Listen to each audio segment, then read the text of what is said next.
Hi everybody, Merry Christmas and welcome to day 2 of our reading Advent. I'm going to be reading chapter 2 of The Other Father Christmas today, so hope you enjoy.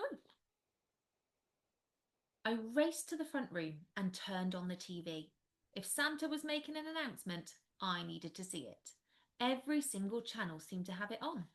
Mum, Dad and Gramps joined me and we stared at the screen in disbelief. There, in front of a snowy forest, was Santa with his bright red suit and full white beard, behind a microphone stand shaped like a shiny present. No way! It's the real Santa Claus, Dad breathed. And are those elves next to him? Santa's got to be speaking from the North Pole, said Mum. Look at all that snow. Gramps didn't move a muscle. Santa leaned into a red and white striped microphone. Dear children and adults around the world, he said, his voice deep and warm. I have an announcement to make. He paused, then took a deep breath. I am retiring. Gasps rang out. Mine was the loudest. It has been the honour of my life to serve as Santa or Saint Nick or Father Christmas or even that jolly guy in the red suit, he went on. Over the years, I have witnessed your joys and your kindnesses and your triumphs. He dipped his head, solemn now. But times are changing, and even Santas grow weary, and so I must hang up my boots. What? I burst out. Santas don't retire.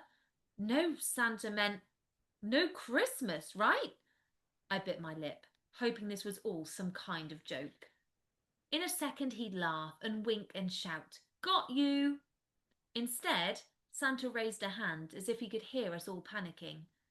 Before I retire, he said, I will appoint a new Santa, just as I was chosen long ago.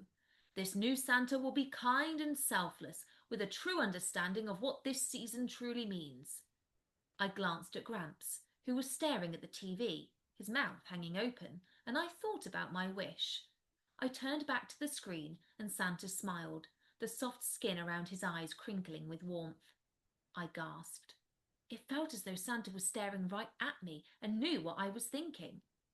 The search for the next Santa begins today, and applications will be open for a very short amount of time, Santa said. Please read the terms and conditions posted outside in your villages, towns and cities to find out how to apply. I will be selecting 5 Santa hopefuls to take part in a series of challenges designed to test their ingenuity and bravery and the strength of their Christmas spirit. The competition will be held here in Christmasland, or the North Pole, as some of you call it. Santa waved a gloved hand at his surroundings. To show you the picture there. Time is of the essence, he continued. The new Santa will take the reins this very Christmas.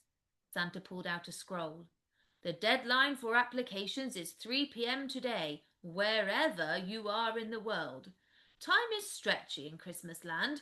How else do you think I deliver all those presents in one night? He said with a wink. The chosen Santa hopefuls will also be announced by the end of the day. I frowned. How was Santa going to look at all of those applications, select the candidates, oversee a bunch of challenges, and train someone in time? There were only 24 more sleeps till Christmas. Time must be really stretchy in Christmasland. On screen, Santa tucked the scroll under his arm. Ho, ho, ho! May the best Santa win! With that, he stepped away from the microphone and the TV went back to the programme that was on before.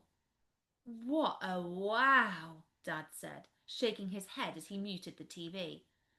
This can't be actually happening, can it? I suppose he had to retire eventually, said Gramps. And it's nice that Santa's announcing the competition. For all we know, a new Father Christmas might have been appearing every few decades, looking exactly like the old one, and we'd have been none the wiser. I couldn't help but think that Gramps would make a great Father Christmas. After all, he'd been our Toxteth Santa for years. Whoa!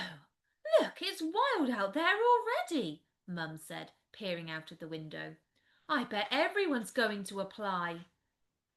Can I go out and see? I asked, though I was already stuffing my arms into my puffer jacket. The answer's yes, she called after me as I flung the front door open and raced outside.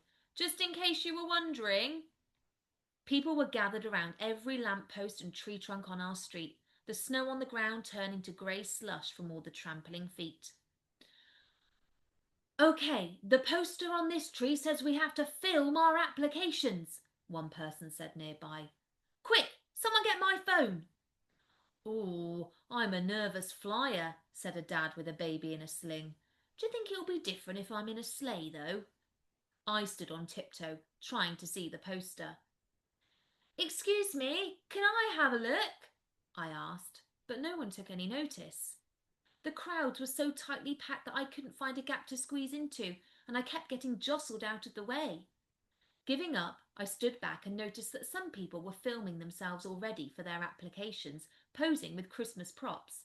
I couldn't blame them. Santa did say time was of the essence. 2 doors down, I noticed Miss Pudding, who was a teaching assistant at my school. She was dressed up in a shimmering green sequin top and was beaming at a man in slippers, who was recording her on a phone. She adjusted her red hat, which had a squash Christmas pudding balanced on the top of it. Ready, steady, action, the man said. Miss Pudding yanked the Christmas pudding from her hat and took a huge bite. Delicious, she said, her mouth full. She grimaced and continued to chew.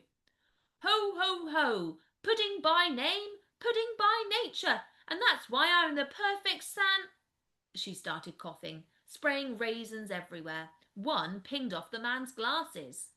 Miss Pudding didn't miss a beat, though. Let's go again, Paul. Or shall we try it with a mince pie this time? She spat out another raisin. Yuck! I hate Christmas pudding. Paul shrugged. I don't know, love, but my toes are getting cold. Hey, Miss Pudding, I called out. You're applying to be Santa, then? That's right, Mikey, I certainly am, Miss Pudding replied, brushing the crumbs off herself.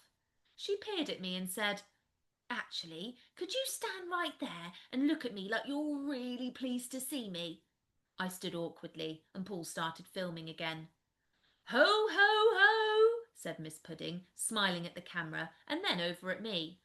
Lo, 'tis a lovely child eager to partake in Christmas joy.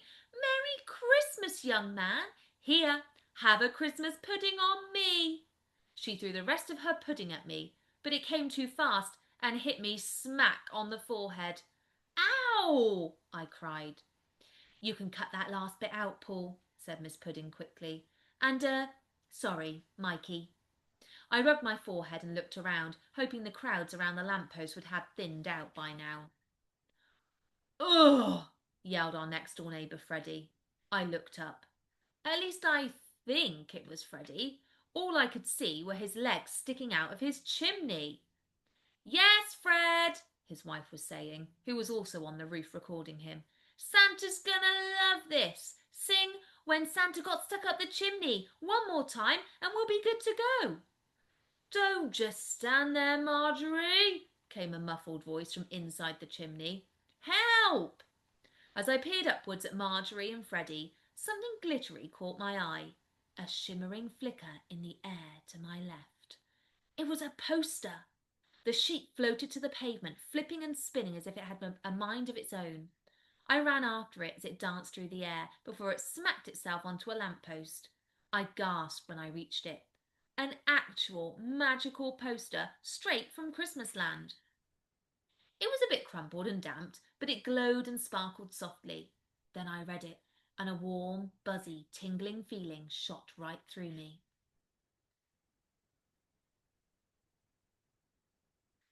Do you have what it takes to be the next Santa? And that's the end of chapter 2. Hope you enjoyed that and come back tomorrow to watch chapter 3. Merry Christmas!